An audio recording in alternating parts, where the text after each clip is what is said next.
मंगलवार शाम PGT geography व मैथ टीचर्स को बिना ज्वाइनिंग किए वापस अपने घर लौटना पड़ा, जबकि विभाग द्वारा टीजीटी होम साइंस टीचर को ज्वाइनिंग करा दी गई।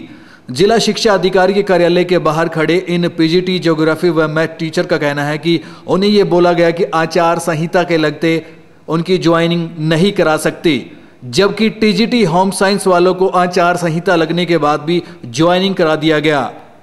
तो काफी दूर दराज से आए इन सबको काफी परेशानी का सामना करना पड़ा।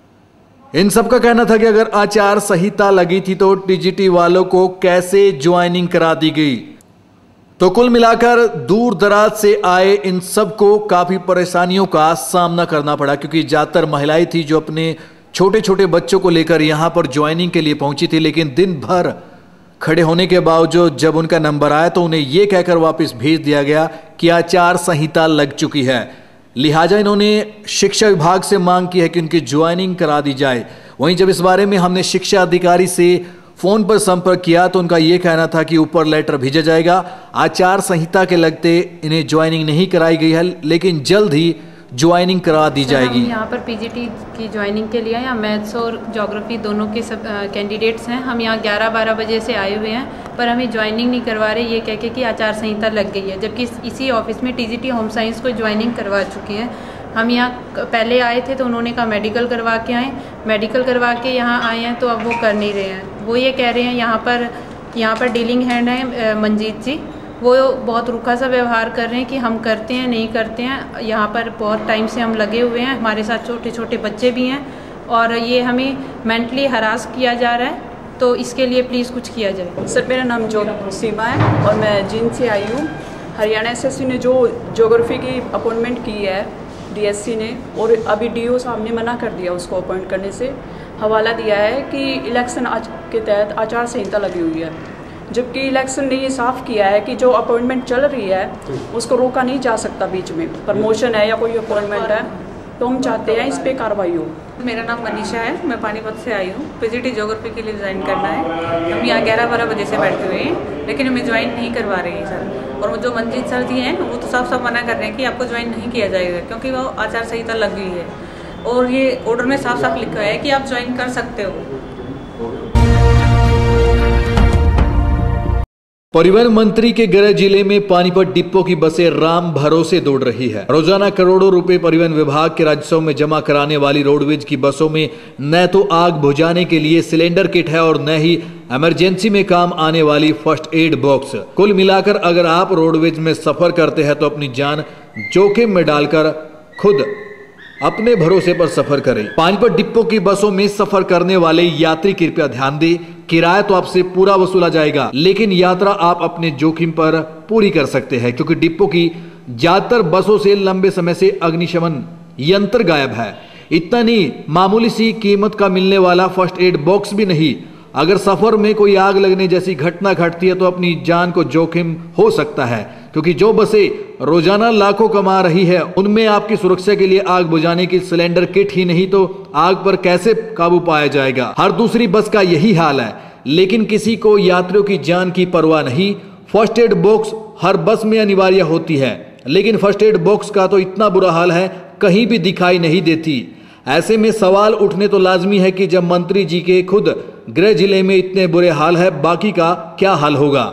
इस बारे में हमने डिपो के मैनेजर विकास नरवाल से जानना चाहा आखिर क्यों यात्रियों की सुरक्षा जोखिम में है। विकास नरवाल ने बताया कि ऊपर लिखकर भेज दिया गया है, जल्द ही सभी बसों में सुरक्षा के यंत्र लग जाएंगे। अब सवाल फिर भी वही, यात्री तो पूरा किराया देकर सफर करते हैं, लेकिन विभाग सरकार की जिम्मेवारी यह है कि किराए के बदले उसे भी सुरक्षा दी जाए। जिससे आग बुझाई जाती है वो है नहीं क्या बस में आपकी? इसके अंदर है ये उत्तर दिए, इसके अंदर ऐसा हो जाए अगर कल टूट गया तकरीबन भाग रही है पिछले का में। और फर्स्ट एड बॉक्स हाँ, इसको फर्स्ट एड बॉक्स भी करना है। कब से नहीं है इसमें? मदद पक्की ना चला रहे, आज पास करा गए आप। क्या नाम आपका? एक पास कर पासिंग थी इसकी रखा गया आग बुझाने का। इसमें नहीं है सर, मेरी पक्की गाड़ी नहीं है ये, मैं तो चक्कर लगाने जा रहा है। ये किसकी गाड़ी है? पक्की जो वहाँ चल रहा है वो गाँव इसमें नहीं है? नहीं, इसमें नहीं है ही नहीं इसमें। फर्स्ट एड बॉक्स है इसमें? फर्स्ट एड बॉक्स नहीं है। प्रक्रिया हर साल दोहराई जाती है। कुछ एक बसों को चेक कर लिया और कुछ एक को चेक करने की प्रक्रिया चल रही है। जैसे ही सभी बसों को चेक कर लिया जाएगा, जिसमें जो भी आवश्यकता है उसको उस आवश्यकता अनुसार उसमें सिलेंडर भी भरवा दिया जाएगा और फर्स्ट एड की किट भी रखवा दी जाएगी। कब तक आ जाएंगी? अमूमन ये प्रक्रिया हो जाएगी, हफ्ते के अंदर पूर्ण रूप से इसको कर लिया जाएगा।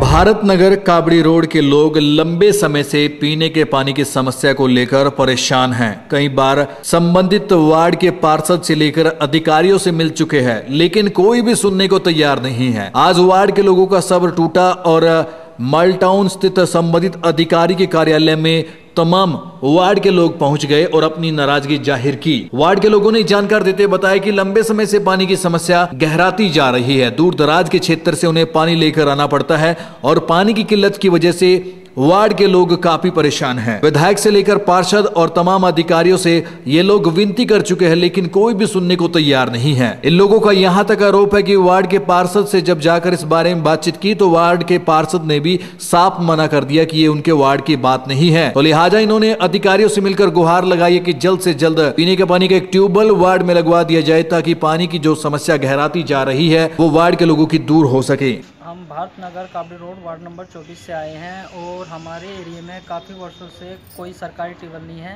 काफ़ी दूर है हमारा, उनसे कोई प्राइवेट अपने खुद के पाइप डाल के लाए थे, लेकिन वो पाइप हमारे दब के टूट चुके हैं। हमारे पास पीने का पानी नहीं है। अब हमारे पास वाटर सप्लाई से 15-20 आदमी गए थे और बोले कि आपका ट्यूबवेल पास हुआ है, और हम यहाँ पे वाटर सप्लाई ऑफिस में आके कंफर्म करते हैं उस बात को, तो वो बोल रहे हैं कि आपका कोई ट्यूबवेल पास नहीं हुआ, आप अपने विधायक से मिलो, एमसी से मिलो।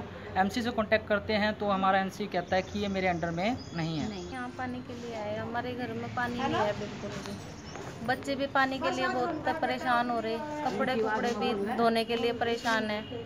मान लिया जो पड़ोस में मतलब कनेक्शन लगाया हुआ था वो भी कट गया। अब काफ़ी दिन से मतलब हम बाल्टियों से पड़ोस के से कभी किसी के से पानी लेकर आते हैं बहुत दूर दूर से, वहाँ भी पानी नहीं मिलता हमें।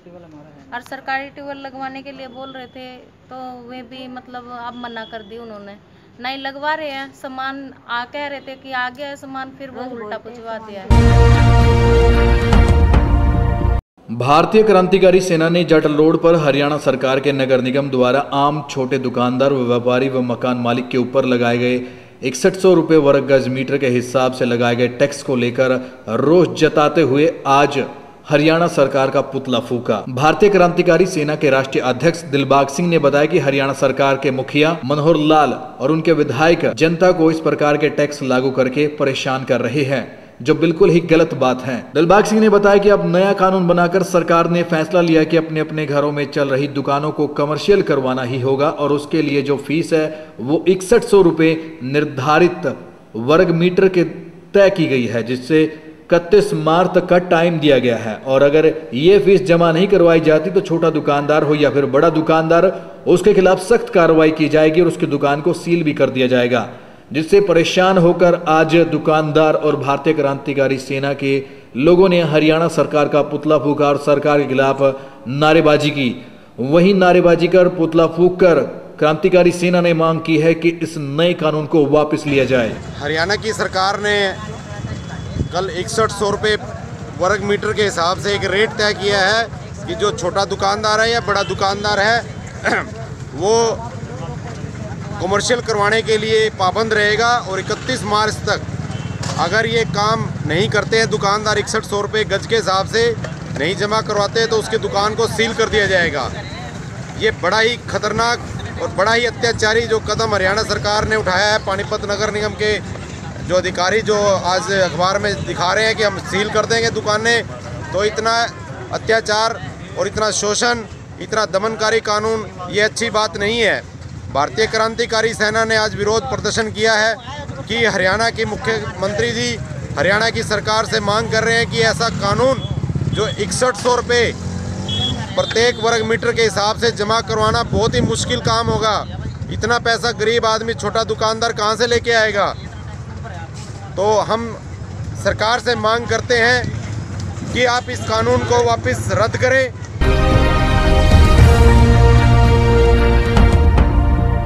हरियाणा पुलिस विशेष अभियान चलाकर बुलेट से पटाखे बजाने वालों पर सख्त होती नजर आ रही है। कुल मिलाकर पहले पानीपत में भी कार्रवाई शुरू की गई और आज हरियाणा के तमाम जिलों में पुलिस बुलेट चालकों पर सख्त होती नजर आई। कैथल के गोला चीका में भी एसपी वसीम अकरम खुद मौके पर पहुंचे और ऐसे बुलेट चालकों पर कार्रवाई की गई जो बुलेट से पटाखे बजाते थे और पब्लिक को परेशान कर रहे थे। इस दौरान कुछ बुलेट को इम्पाउंड भी किया गया।